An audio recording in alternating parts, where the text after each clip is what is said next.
have a little project afoot, and perhaps you can help me with it." "Of course, Lord, if I can," she sighed to herself.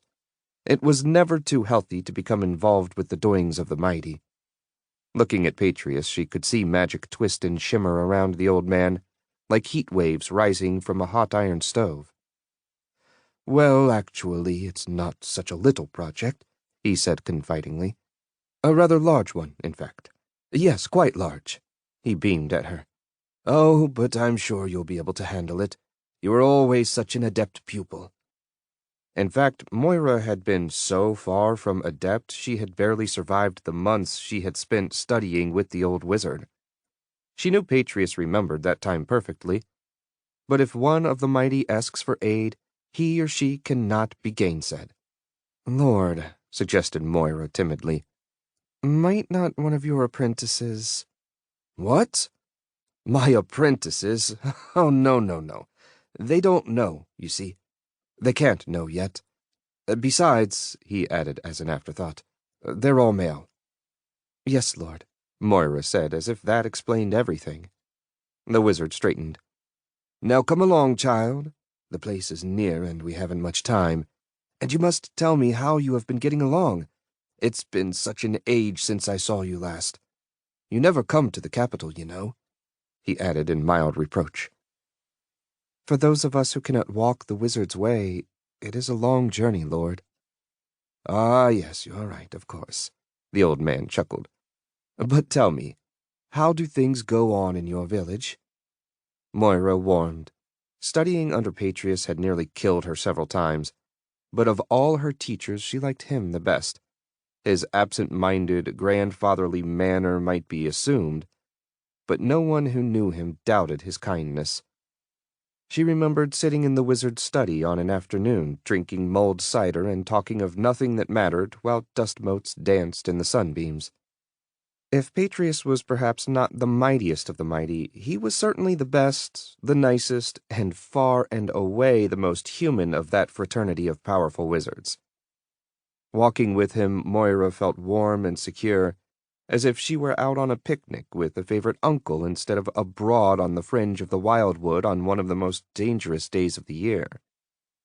Patrius took her straight into the forest, ignoring the potential danger spots all around. At length they came to a grassy clearing marked only by a rock off to one side.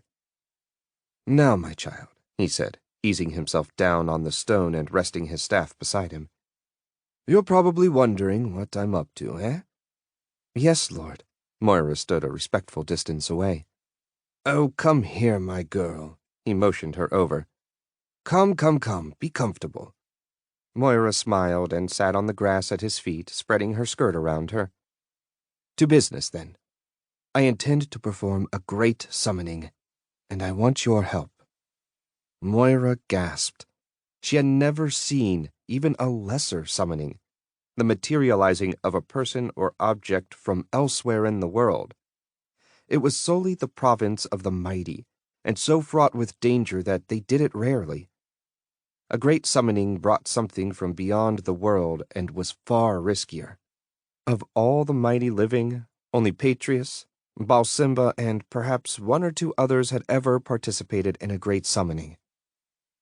"But, Lord, you need several of the mighty for that." Patrius frowned. "Do you presume to teach me magic, girl?" "No, Lord." Moira dropped her eyes to the grass. The wizard's face softened. "It is true that a great summoning is usually done by several of us acting in consort, but there is no need, really, not if the place of summoning is quiet." So that was why Patrius had come to the fringe, Moira thought. Here, away from the bustle and disturbance of competing magics, it would be easier for him to bend the fundamental forces of the world to his will. "Isn't it dangerous, Lord?" Patrius sighed, looking suddenly like a careworn old man rather than a mighty wizard or someone's grandfather. "Yes, Moira, it is. But sometimes the dangerous road is the safest." He shook his head. "These are evil times, child, as well you know." "Yes, Lord," said Moira with a sudden pang.